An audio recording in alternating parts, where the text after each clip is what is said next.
Hey, we're all going for lunch. You want to join us? No, I'm busy. Be sure it's going to be fun. Nah, I'm good. Okay. Hey, are you okay? Yeah, really, I'm fine. Okay. Well, you have a good weekend. I'll see you on Monday.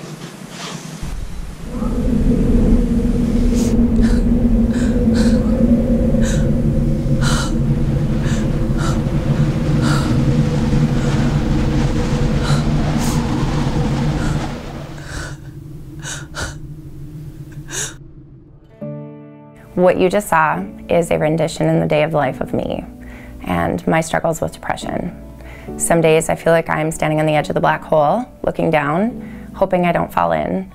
And some days I'm hanging onto the edge of that black hole with one finger and hoping I'll just make it through the day and not fall all the way down. Depression is a major medical illness. It's different than regular sadness.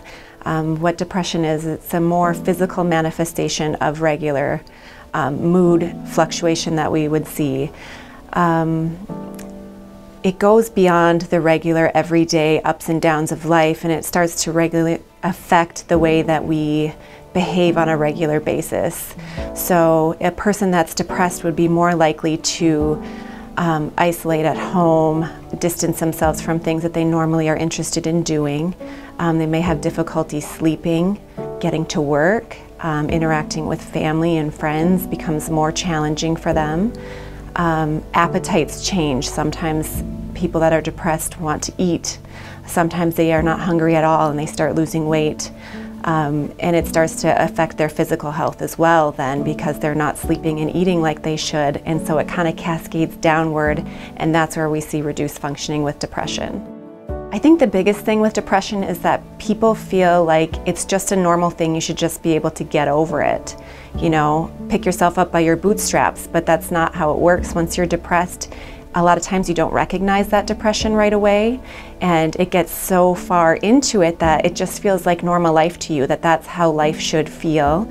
Your thought process follows right along with that too, and so the negative thoughts start coming in, and that's where we enter into anxiety, and you don't realize that you're there until you're so far in, it's hard to climb back out on your own.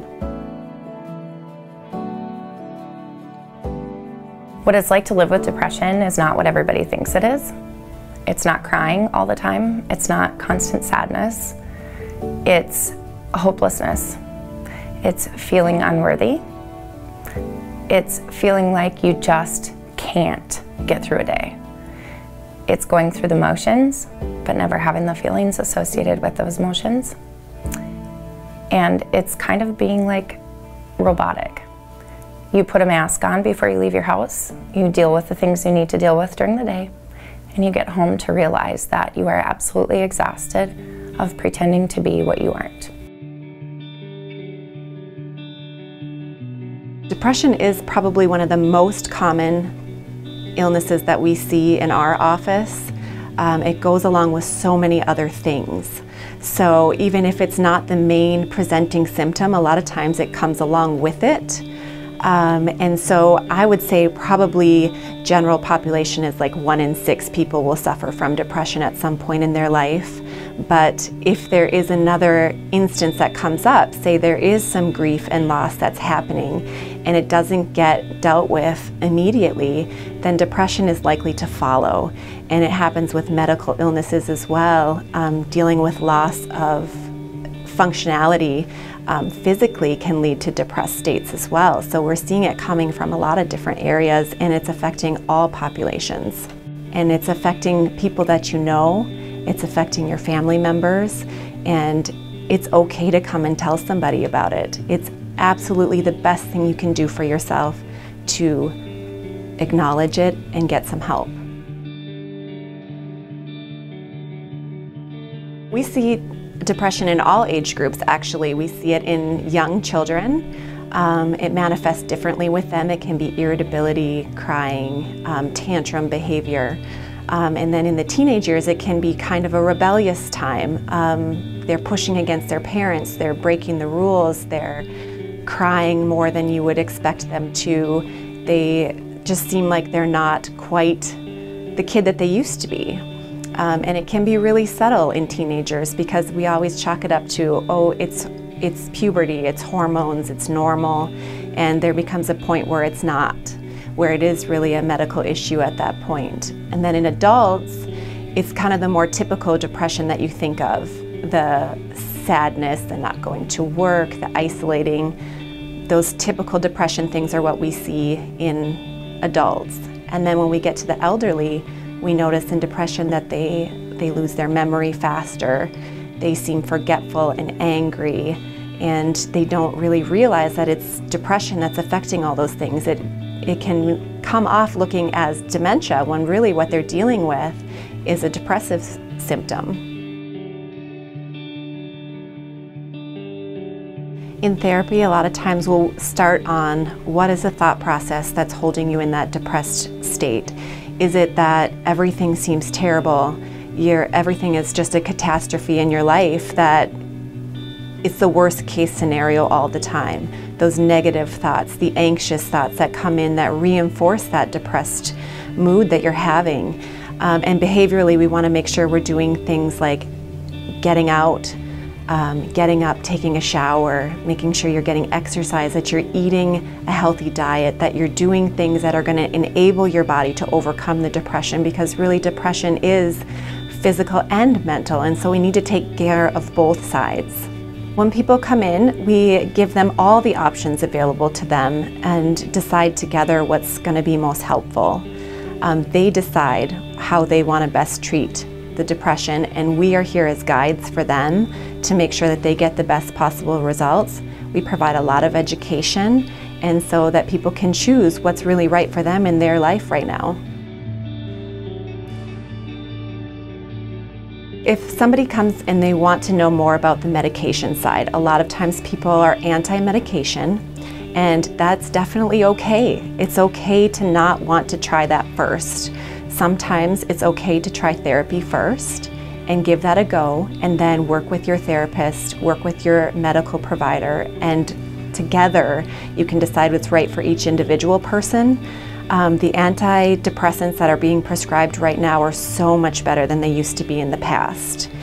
Before, we used to see a lot of numbing, a lot of dysfunction that came up in other areas of their life when they started taking an antidepressant, that actually made people stop taking them, because it's better to feel depressed than it was to feel the physical symptoms of taking antidepressants. And now that's kind of gone. So the stigma of antidepressants also has gone away with the more we know about the illness itself and how to treat it appropriately. When people tell me to suck it up, it's all in your head, you're gonna be fine, chin up, you'll get through it, it almost makes it worse.